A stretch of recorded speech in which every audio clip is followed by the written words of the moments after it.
आज सुसंकल्प दिवस मना रहा है। हम आपको सीधे लिए चलते हैं। सुदेश महतो कार्यकर्ताओं को संबोधित कर रहे हैं। मैं आप सभी का, पत्रकार मित्रों का हार्दिक स्वागत करते हैं, अभिनंदन करते हैं। झारखंड के संघर्ष और राजनीतिक इतिहास में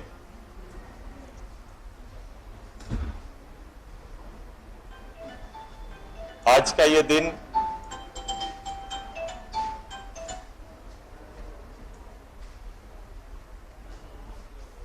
झारखंड गठन की प्रक्रिया के कई महत्वपूर्ण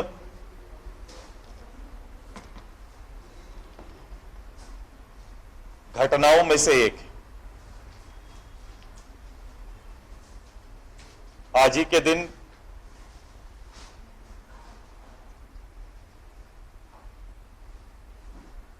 झारखंड प्रदेश के गठन को लेकर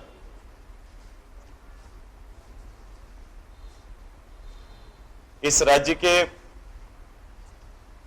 छात्र नौजवानों ने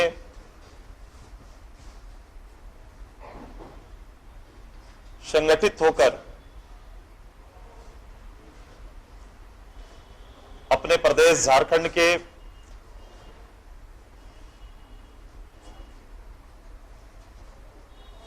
उसको इस रूप से कह सकते हैं कि उस समय तत्कालीन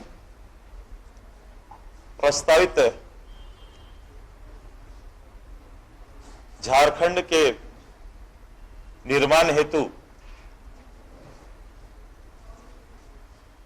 न केवल संगठित हुए थे बल्कि निर्णायक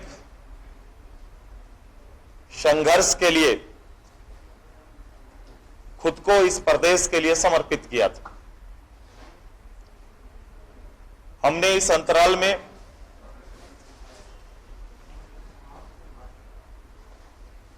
अपने संघर्षित सैकड़ों नौजवानों को खोया है, जो प्रदेश के लिए, प्रदेश के गठन के लिए, झारखंड की अस्मिता के लिए संघर्ष के क्रम में शहीद हुए।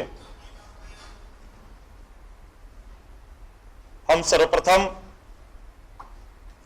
उनके प्रति हृदय से पुनः श्रद्धा सुमन अर्पित करते हैं, उनको सैल्यूट करते हैं और साथ साथ इस पूरे आंदोलन के क्रम में, इस पूरे संघर्ष के क्रम में वैसे परिवार जिन्होंने अपना खोया है, अपना जीवन का बहुमूल्य समय प्रदेश को दिया, प्रदेश के निर्माण में संघर्ष का नेतृत्व किया, ऐसे लोगों के प्रति भी हम सम्मान और अपना हृदय से आदर उनके लिए समर्पित करते हैं। हमने कोविड-19 के इस संक्रमण में, जहां विश्व भर में इस महामारी से लाखों लोगों को खोया है, वहीं इस प्रदेश में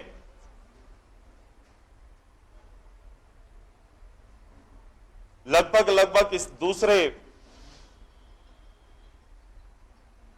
लहर में तकरीबन पूरे झारखंड में लगभग हर किसी ने या तो अपने परिवार का सदस्य खोया या पहचान के लोगों को खोया है। कहीं ना कहीं नुकसान परिवार, मित्र, दोस्त, जानने पहचानने वाले लोगों का हुआ। हम इन सभी परिवारों के प्रति भी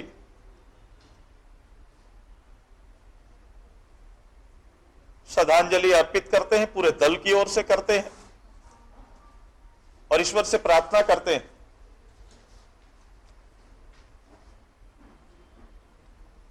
ईश्वर इन सभी परिवारों को वर्तमान परिस्थिति और सदस्य के खोने के बाद बने हालात से उभरने का अवसर दे।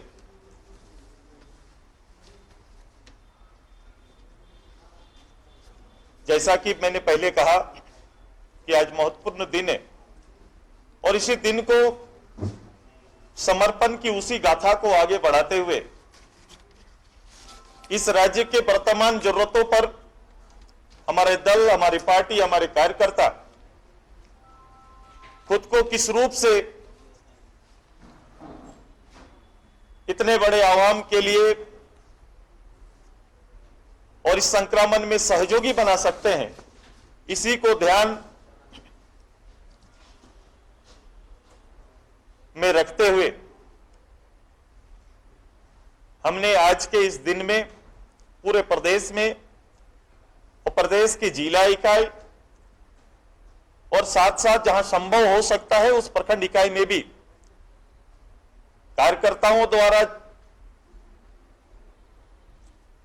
रक्तदान अभियान सुनिश्चित किया है। वर्तमान आवश्यकता और हालात को देखते हुए इस पूरे दूसरे लहर में ऑक्सीजन ने और ऑक्सीजन की आवश्यकताओं को हम सभी लोगों ने झेला है और सर्वविदित है कि इस प्रकृति को संतुलित रखना और इस संतुलन में ऑक्सीजन का प्रवाह करने का जो क्षमता प्राकृतिक रूप से पौधों को प्राप्त है, वृक्ष को प्राप्त है, उन्हीं की तादाद में सहयोग करने के लिए आज पूरे प्रदेश में वृक्षारोपण का भी कार्यक्रम चल रहा है।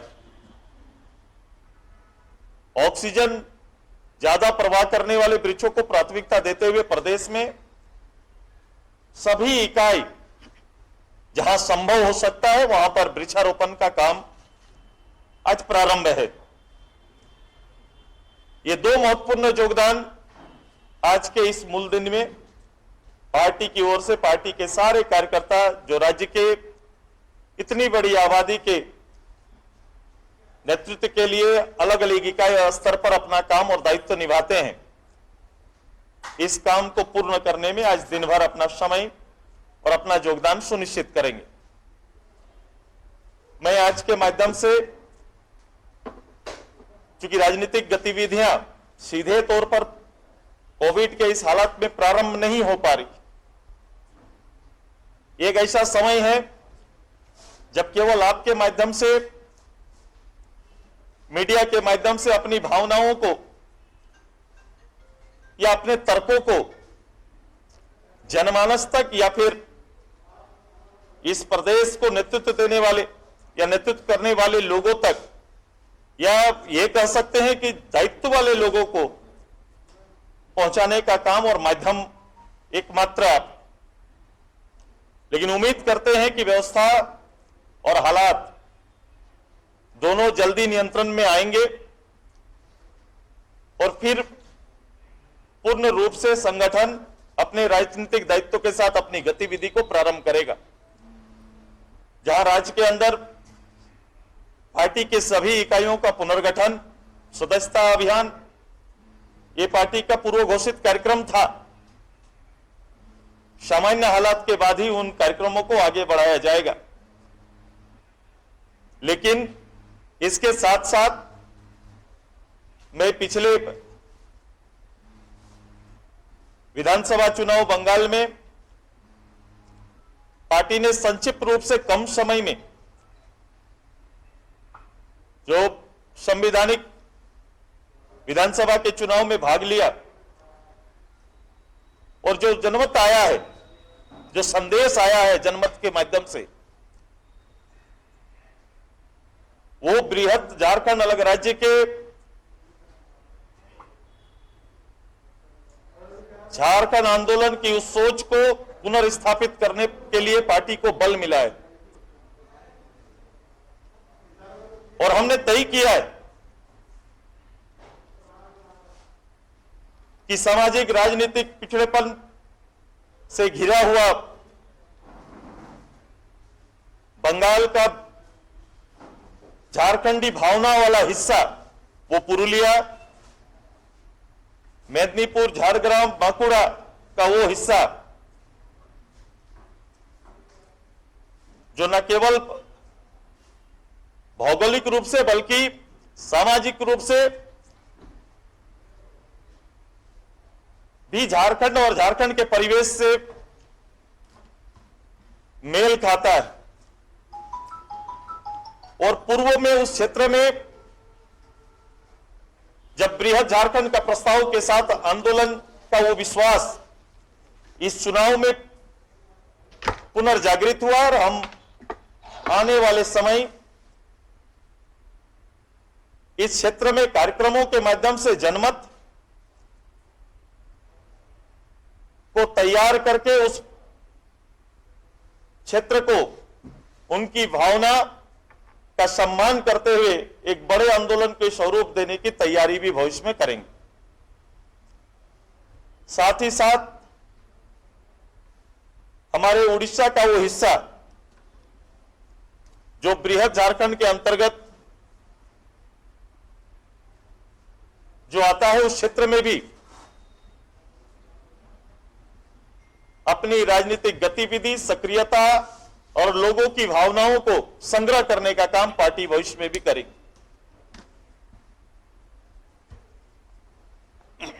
वर्तमान समय में जो हालात हैं, जो 2 साल में जो हालात तैयार हुए हैं, इससे कह सकते हैं कि कोविड के लिए और इससे संक्रमण से बचने के लिए कोई ठोस जो कार्यक्रम,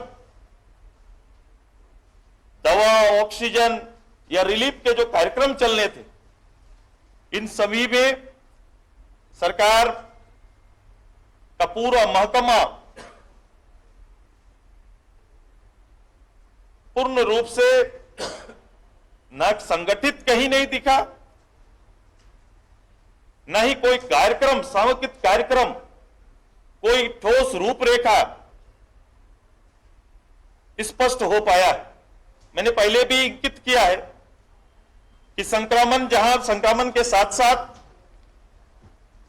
जो वर्तमान में जो सबसे बड़ा हालात जो भविष्य के लिए जो तैयार हो रहा है और जिस पर हम अभी तक कोई प्लान तैयार नहीं कर पा रहे, वो है राज्य की शिक्षा और रोजगार।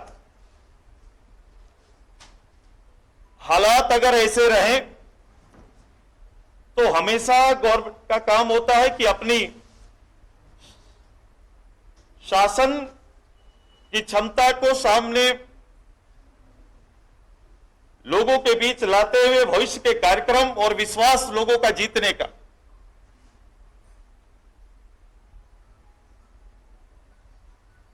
अभी तक इस तरह से कोई कार्यक्रम,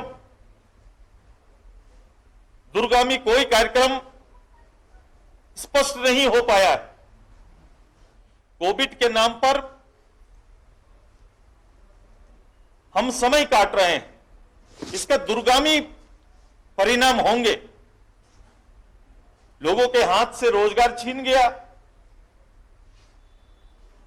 2 वर्ष से लगातार स्कूल की पढ़ाई, कॉलेज की पढ़ाई, प्रतियोगिता परीक्षा की तैयारी की पढ़ाई ठप है। और इसका सबसे बड़ा प्रभाव ग्रामीण क्षेत्र में पड़ा है, जहां तकनीक का घोर अभाव के कारण लोगों तक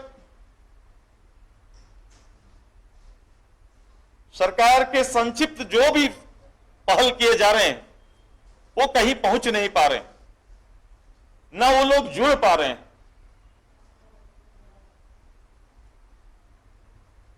राज्य सरकार ने कोई भी पहल इस संदर्भ में नहीं कर पाया। हमने कहा था कि सरकार का जो डाटा कोविड में आया है, ये तकरीबन 5,000 के आसपास सरकारी डाटा,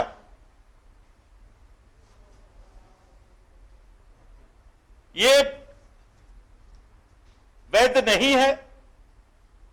और हमने अपने संगठन के माध्यम से कोविड जैसे संक्रमण में गांवों में जिन लोगों को खोया है उनकी सूची तैयार करने का आग्रह किया है और यह सूची सरकार को उपलब्ध कराएंगे। मैंने आज अखबार में देखा कि एक सरकारी दल ने, जिनके नेतृत्व में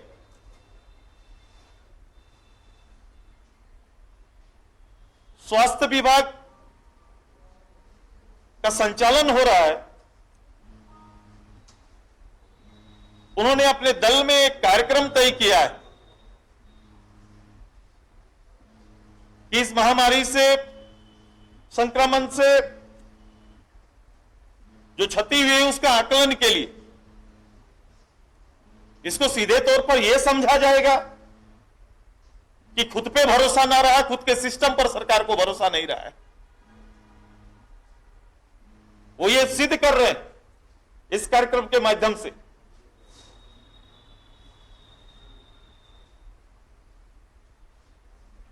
हम सरकार तक इस सूची उपलब्ध हम कराएंगे और मैंने मांग किया था कि सरकार ऐसे परिवारों को मुआवजा दे और उसके तर्कों को भी पिछले बार मैंने आपके बीच रखा था। चूंकि परिवार ने, जिन परिवारों में संक्रमण इस बार हुआ, एक से अधिक सदस्यों का हुआ है।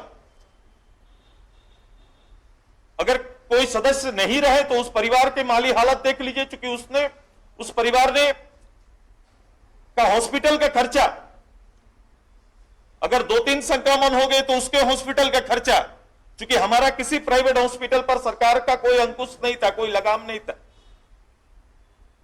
कोई नीति नहीं थी।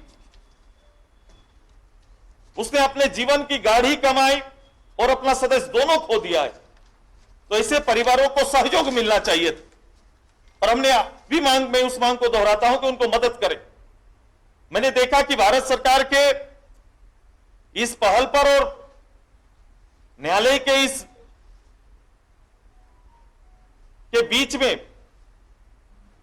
प्रक्रियाओं के बीच में या एफिडेविट के बीच में, मैंने देखा कि कांग्रेस दल ने आलोचना किया कि भारत सरकार को मात्र राशन का वितरण नहीं करना चाहिए बल्कि उन परिवारों को मुआवजा देना चाहिए। मैं उसी कांग्रेस दल से कहता हूं कि वर्तमान में इस राज्य में आपकी सरकार है, क्या ऐसा विचार अपने प्रदेश में भी आप रखते हैं?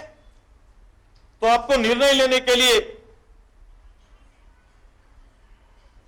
किसी का इंतजार नहीं करना चाहिए। आप इस प्रदेश में ऐसा निर्णय लेना चाहेंगे?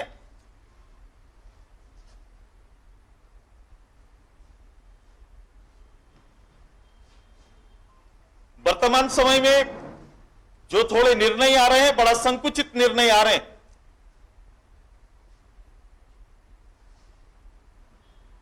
जो बड़ा गंभीर विषय है, इस प्रदेश की इतनी बड़ी आबादी में रहने वाले बैकवर्ड, अनुसूचित जाति, जनजाति या अन्य लोगों को एक रूपता से देखा नहीं जा रहा है। भविष्य के किसी कार्यक्रमों में इस प्रदेश के बैकवर्ड को जोड़ा नहीं जा रहा है।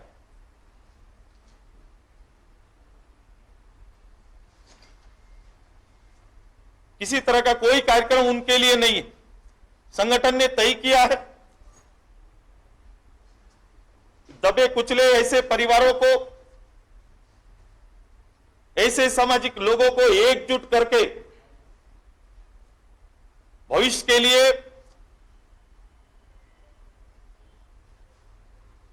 सभी के लिए बृहद कार्यक्रम तैयार किए जाएंगे।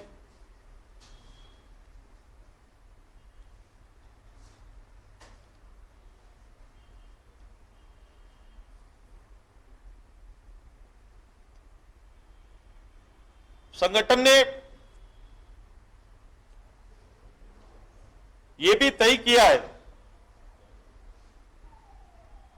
इस पूरी लचर व्यवस्था के खिलाफ में आम जन को गोल बनकर हालात के अनुकूल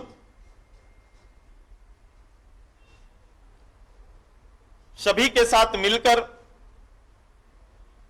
इस प्रदेश के बुनियादी विषय का नेतृत्व देने का काम भी पार्टी करेगी।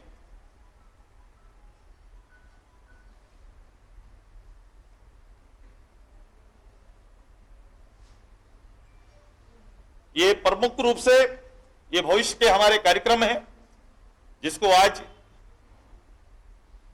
हमने आपके माध्यम से पूरे प्रदेश के जनता को और प्रदेश के लोगों के बीच में संगठन के दायित्व को उल्लेखित किया है। बहुत बहुत धन्यवाद। अंत में मैं मिल्खा सिंह जी के प्रति भी, भारत के एक नूर, जिन्होंने अपने जीवन में भारत को खेल के जगत में स्वर्णिम अवसर दिए, एक विश्वास भारत के इतने बड़े स्पोर्ट्स परिवार को दिए, उनके प्रति भी अपना श्रद्धासुमन अर्पित करता हूं। बहुत बहुत धन्यवाद।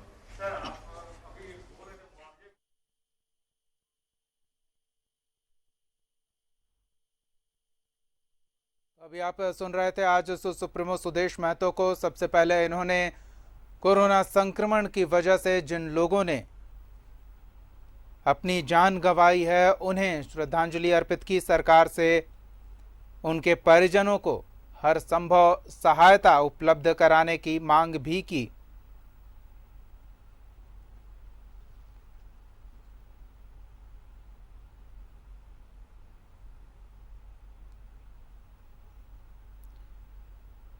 आज संकल्प दिवस मना रहा आजसू, और इस मौके पर रक्तदान शिविर और वृक्षारोपण कार्यक्रम का भी आयोजन किया जाना है। संकल्प दिवस के अवसर पर सुदेश महतो ने कोरोना संक्रमण की वजह से जान गंवाने वालों को श्रद्धांजलि अर्पित की, उनके परिजनों के प्रति संवेदना व्यक्त की और साथ ही सरकार से ये मांग की कि ऐसे लोगों को जिन्होंने कोरोना संक्रमण की वजह से अपने परिजनों को खोया, उन्हें मदद मुहैया कराए।